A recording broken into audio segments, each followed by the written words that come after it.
우리가 믿는 도리 세 번째 시간 오늘 마무리를 하려고 합니다. 우리가 믿는 도리가 뭐냐? 세 번에 걸쳐 이제 말씀을 전하게 됐는데요. 사도 바울은 히브리서를 쓰면서 자기와 똑같은 핏줄인 히브리 유대인들, 그러나 크리스찬 유대인들을 향하여 권면의 말씀을 주고 있습니다. 1절에 두려워할지니, 4장 11절에 힘쓸지니, 4장 14절에 굳게 붙잡을지어다, 16절에 은혜의 보좌 앞에 담대히 나아갈 것이다.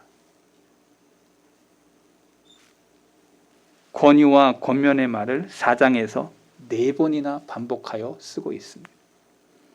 왜 바울이 이런 식으로 기록한 것일까?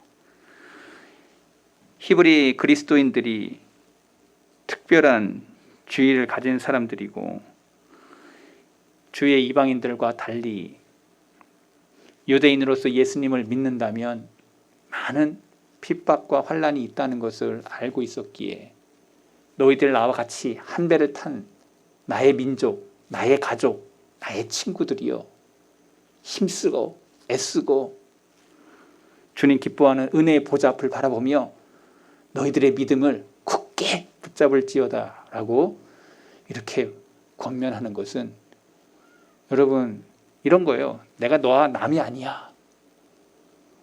깡패들도 니하고 나하고 형제 아이가.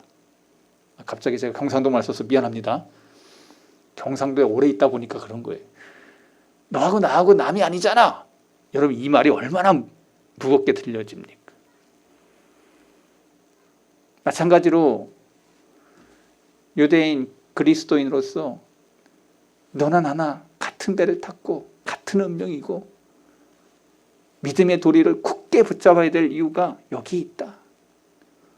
근데 그들이 왜 이렇게 사도 바울이 권면하는 거 아니? 그때 그 당시에 유대인으로서 그리스도인이 된다는 것은 많은 것들을 포기해야만 했습니다.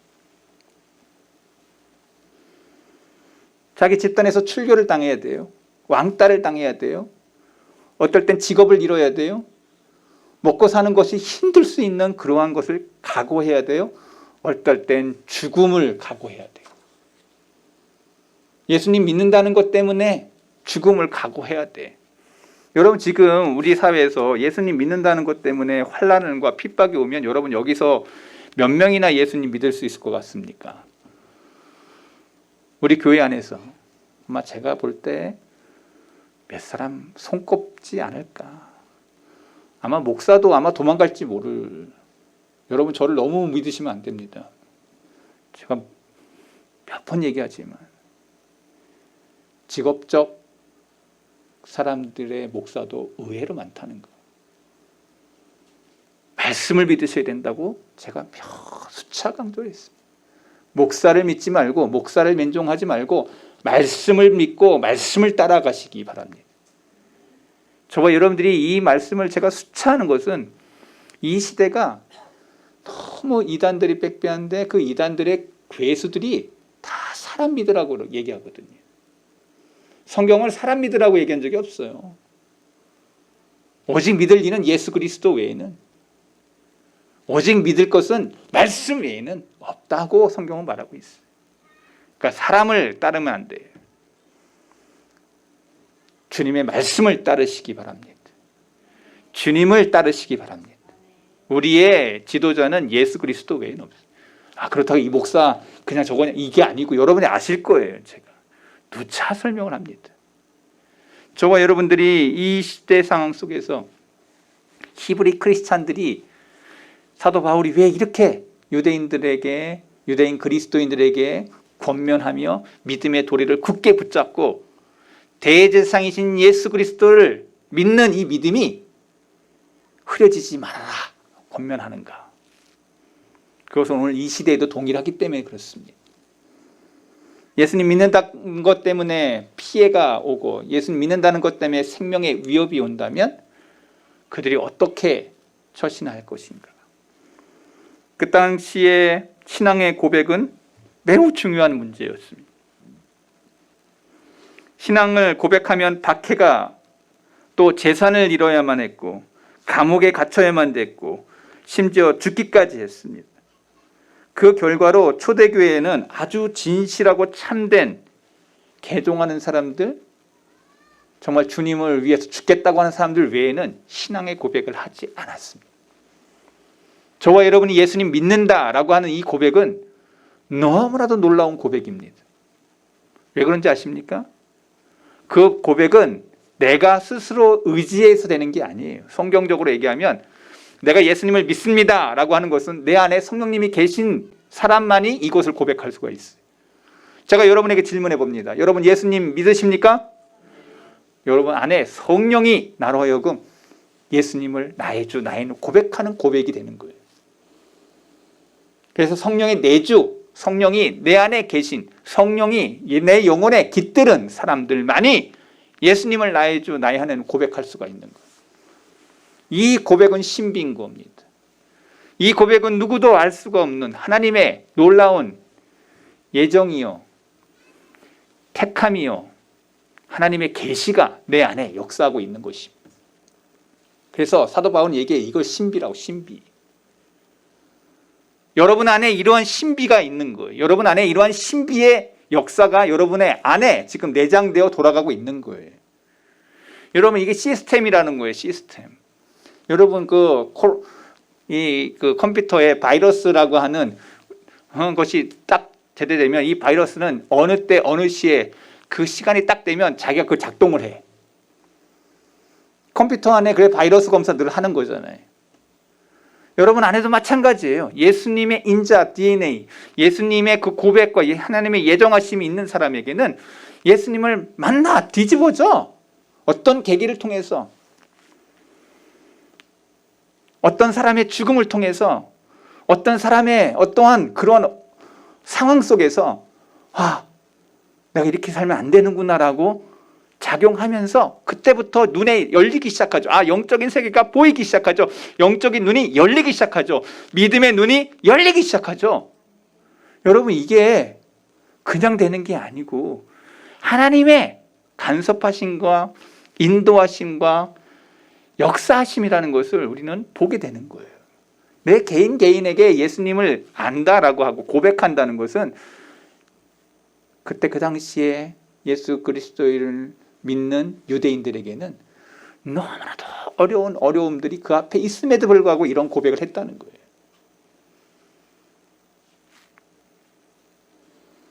신앙 고백을 한다는 것은 자기의 모든 것을 버릴 각오를 하고 예수님을 믿는 거예요.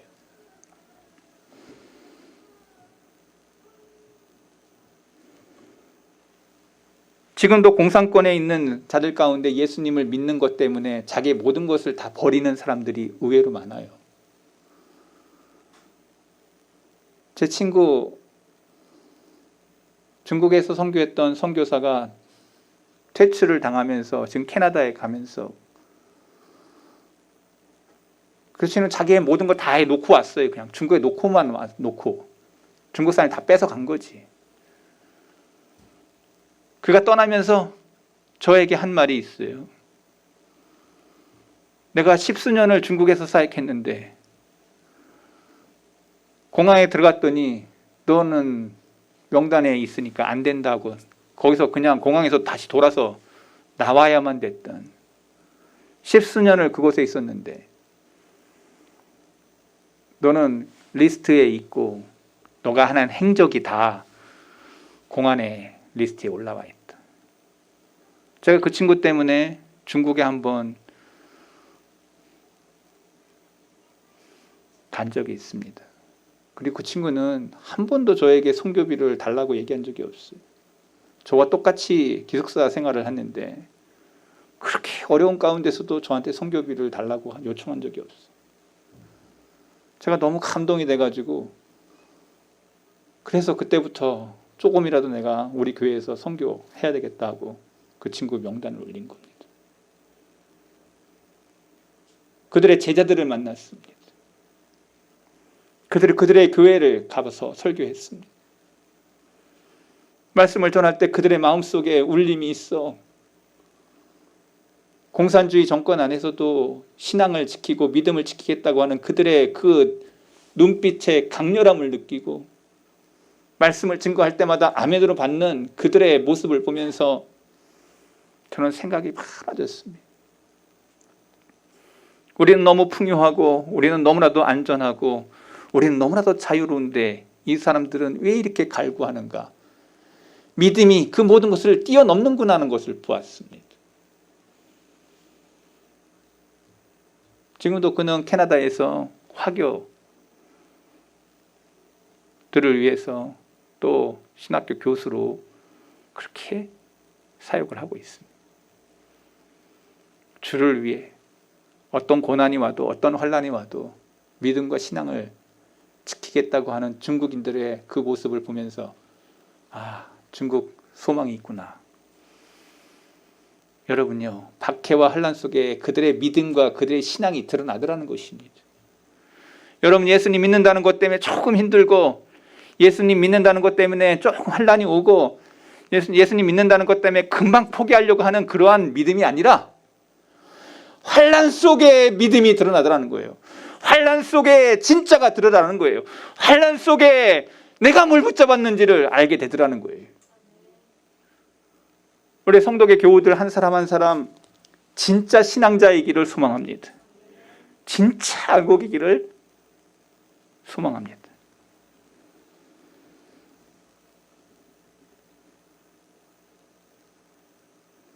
옛날 저희가 대국에서 사역할 때 많은 사람들이 그 교회를 좋아했습니다. 왜?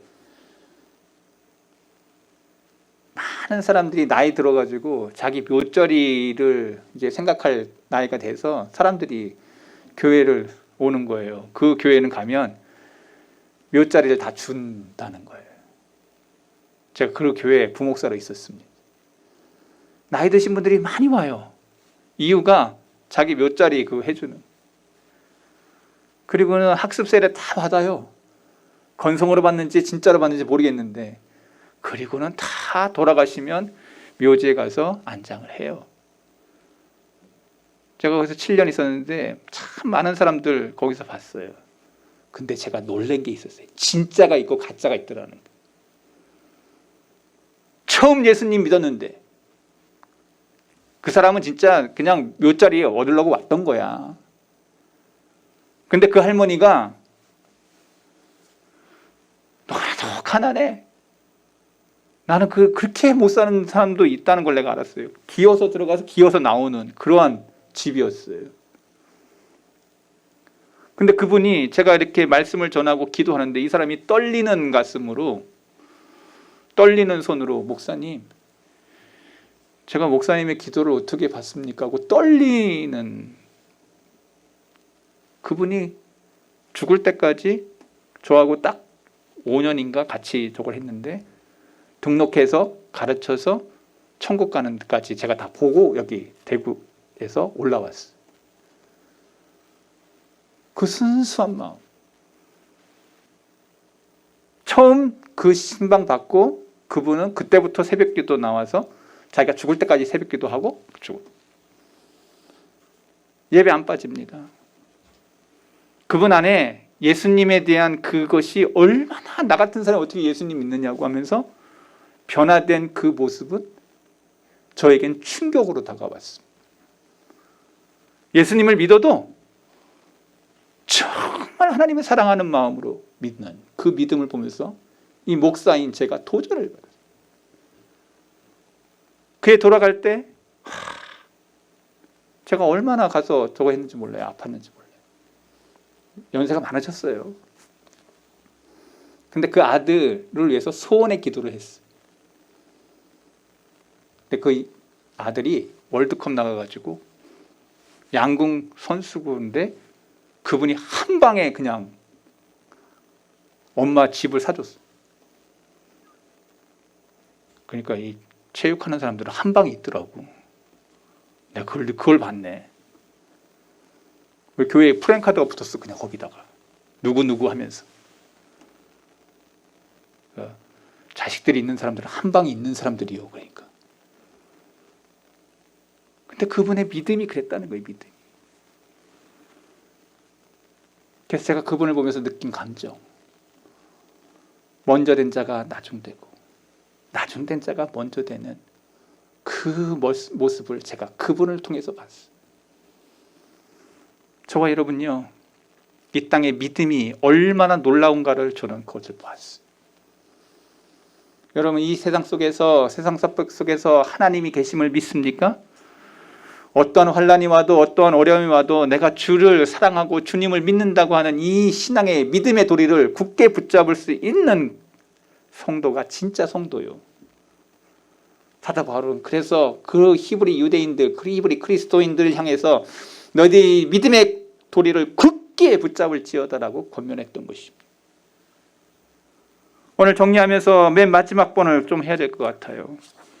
왜 사도 바울이 너희들이 왜 믿는 도리를 굳게 붙잡아야 되냐? 그 이유가 뭐냐? 왜 그렇게 권면을 했을까? 4장 14절에 그 이유가 나와 있습니다. 그러므로 우리에게 큰 대제사장이 계시니 승천하시는 이 곧 하나님의 아들 예수라. 여러분, 여기서 유대인 크리스찬들에게 꽂히는 단어가 하나 있을 겁니다. 그게 뭐냐? 대제사장. 유대인이라면 유대인 그리스도인들이 늘 1년이면 3번 유월절, 오순절, 장막절 이곳에 3번에 올라가야 되는데 그곳에 가면 늘 대제사장을 보게 되는데 대제사장을 본다는 것은 하나님 앞에서의 그 대제사장의 위치가 무엇인지를 얘기하는 거예요. 유대인들 그걸 알고 있어요. 우리는 바울을 깊이 알 필요가 있어요. 하나님의 계시를 받아서 신약 성경을 쓴 사람이에요. 인간의 마음의 갈등을 다루는 데 있어서 바울만큼 철저하게 하나님의 가르침을 받은 사람이 없어요. 영혼의 위험과 질병의 치료법에 대한 바울만큼 깊이 영적으로 깨달은 사람은 없어요.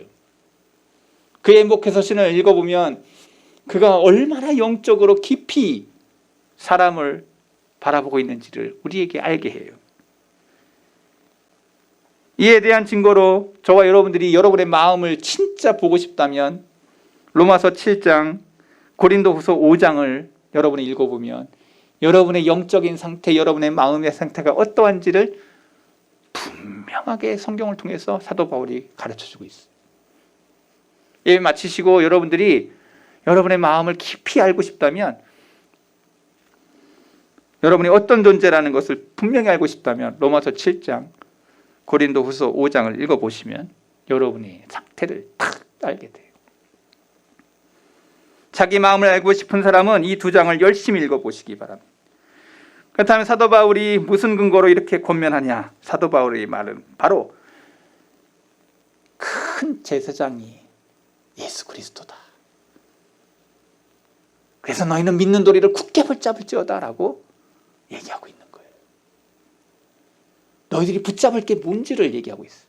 너희들이 입을 옷이 무엇인지를 얘기하고 있어요. 너희들이 서 있을 자리가 어딘지를 얘기하고 있어요. 많은 세상 사람들이 어디에 서 있느냐면은 돈 버는 자리에 다 서 있어요. 높이 올라가는 공직자의 자리에 그런 거에 다 거기에 마음이 있어요. 많은 사람들이 나는 다른 사람들 위에 있어라고 하는 그러한 곳에 다 대장이라고 하는 그런 자리에 다 마음이 있어요. 우리 크리스찬들의 마음은 어디에 있는지를 얘기하고 있어요.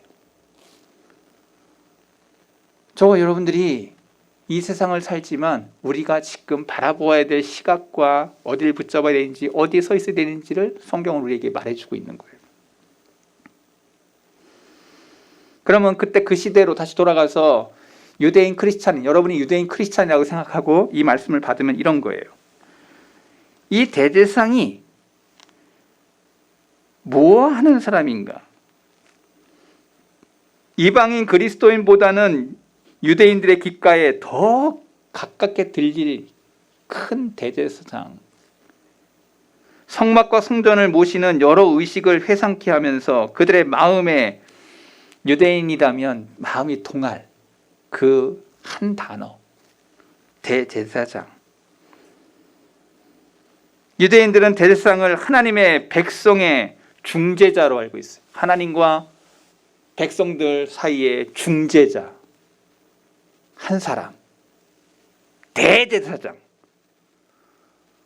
성막에서 온전히 그 사람만이 하나님 앞에 설 수 있는, 성막에서, 성전에서 오직 한 사람만이 하나님 앞에 가서 번제 드릴 때 하나님 앞에 설 사람. 해마다 속죄일에 한 번씩 지성소에서 성막을 통해서 단에 가까이 갈 수 있는 사람, 오직 한 사람. 지성소 안에 들어가는 사람 오직 한 사람, 대제사장. 하나님과 12지파 사이에 손을 얹고 판결할 수 있는 사람 오직 대제사장. 하나님의 전에 사는 사람, 대제사장. 이런 모든 사실에 근거해서 유대인들은 바울이 굳게 붙잡을지어다라고 말할 때 예수님을 하늘의 큰 대제사장이기 때문에 너희들이 굳게 붙잡아야 된다라고 얘기하고 있는 거예요. 이 말씀을 전체 맥락을 보면 이게 무슨 말인지 이제 알게 돼요. 너희들이 예수 그리스도를 굳게 붙잡아야 된다는 말인데 그 앞에 대제사장을 붙이고 있어요. 유대인 크리스찬들 때문에. 그러면 선명해집니다. 그분이 누구냐? 그분이 너희를 위해서 돌아가셨고, 그분이 너희를 위해서 다시 살아나셨고, 그분이 너희들 눈 앞에서 승천하시는 구름 타고 올라가는 걸 너희들이 봤고, 지금 하늘에 하나님 우편에 앉아 계시고, 그분이 다시 이 땅에 구름 타고 오셔서 심판하실 것이라고. 너희들이 보았던 그 예수님을, 너희들이 그 믿는 도리를 굳게 붙잡으라고. 여러분 어떻게 들립니까? 여러분이 유대인 크리스찬들이라면 세상으로는 다 잃었는데 이 말씀을 들을 때 여러분들의 눈이 아마 생각이 많아질 거예요. 그냥 막 살면 안 되는구나. 지금도 이 시간에 우리를 위해 애쓰시고 계시다는 사실, 사도 바울이 공부하면서 믿는 사람들에게 굳게 붙잡으라고 하는 이 살아계신 예수 그리스도의 사역, 이게 사도 바울이 히브리 그리스도인들에게 권면하고 있는 말씀이에요. 히브리서 7장 25절, 그러므로 자기를 힘입어 하나님께 나아가는 자들을 온전히 구원하실 수 있으니 이는 그가 항상 살아계셔서 그들을 위하여 간구하십니다. 그들을 위하여 뭐 하신다고요? 근데 저기 아주 중요한 말이 있어. 이 말이. 항상. 영어 성경 always. 항상 우리를 위해 기도하신대. 남들이 나를 위해서 기도. 여러분 저기 목사님들 중에서 제일 거짓말이 뭐냐? 당신 위해 기도할게요. 저는 당신을 위해서 기도한다는 말 안 써요. 저는요. 거짓말 안 하려고. 기도한다는 건 진짜 기도하는 걸 말하는 거예요. 그래서 내가 진짜 기도하겠습니다라고 하는 사람은 진짜 기도해요.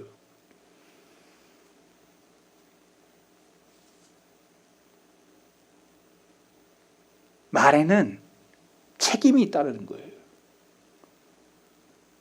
그래야 그 사람이 능력이 있는 사람인 거예요. 말을 했는데 공습했어 봐요. 그 사람 말 믿지 않습니다. 아버지의 권위는 그 말에 있는 거예요. 말을 안 하면 책임을 져야 되는 거예요.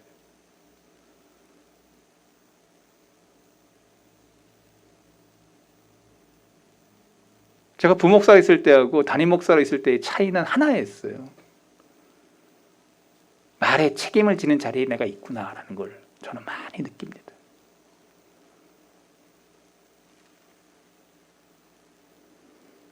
근데 성경은 이렇게 써 있어요. 항상 우리를 위해서 기도하신.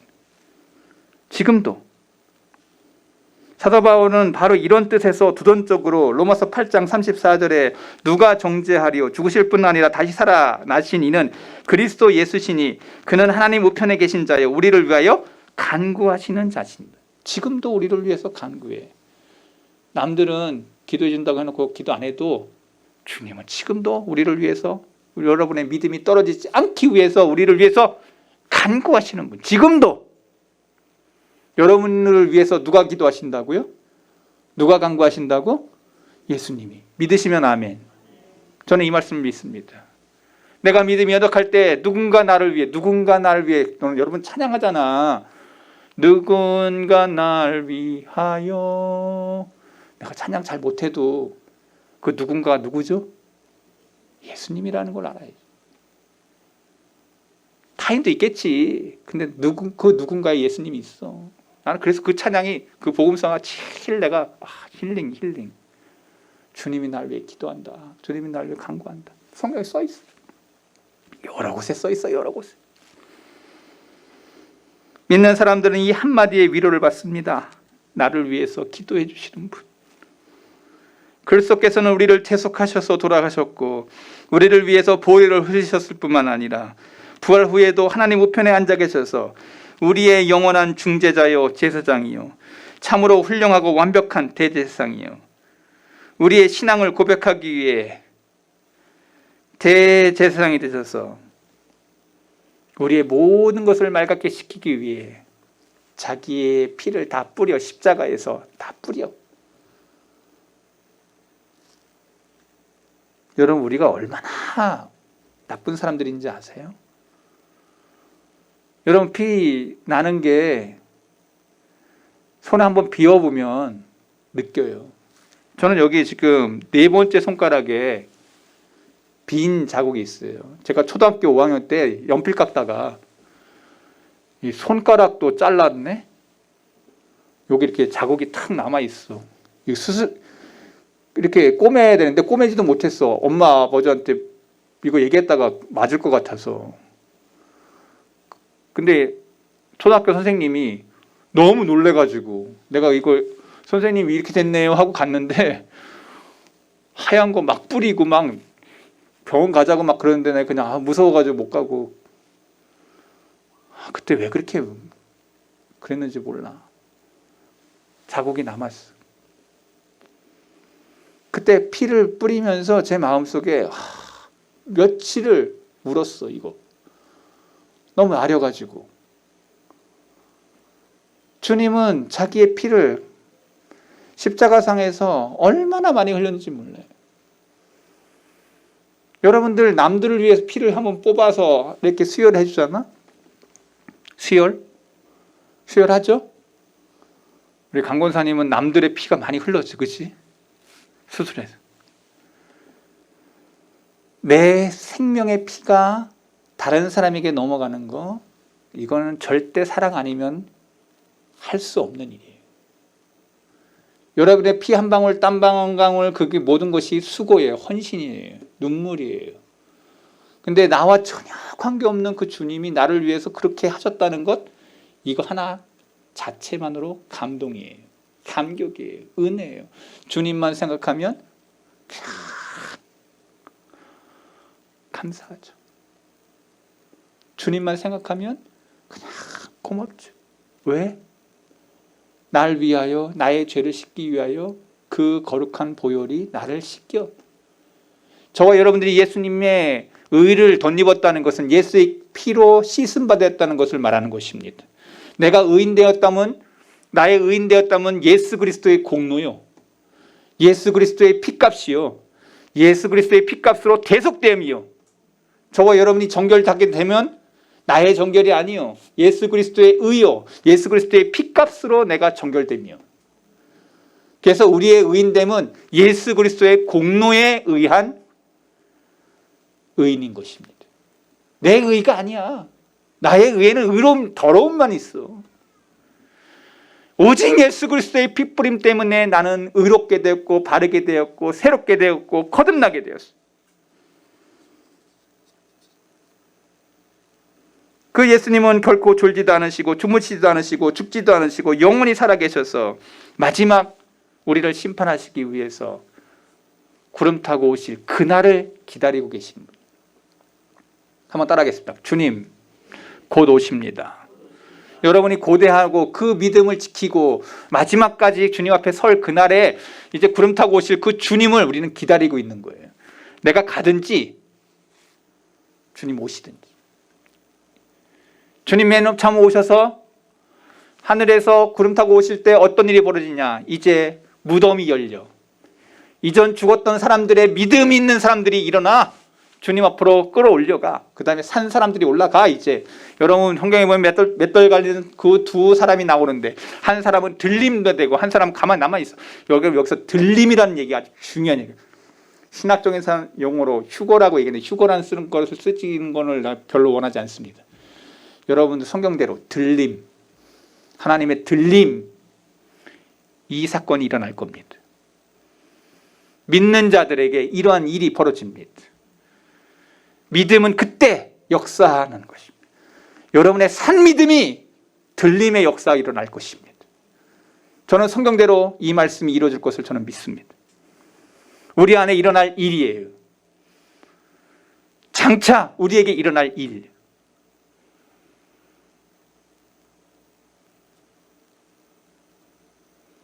많은 자유주의 신학자들이 이런 것에 대해서 다 빼기 시작했습니다. 신비에 대한 것, 이적과 기사에 대한 것. 그러나 저는 이 성경의 말씀이 그대로 이루어질 것을 저는 믿습니다.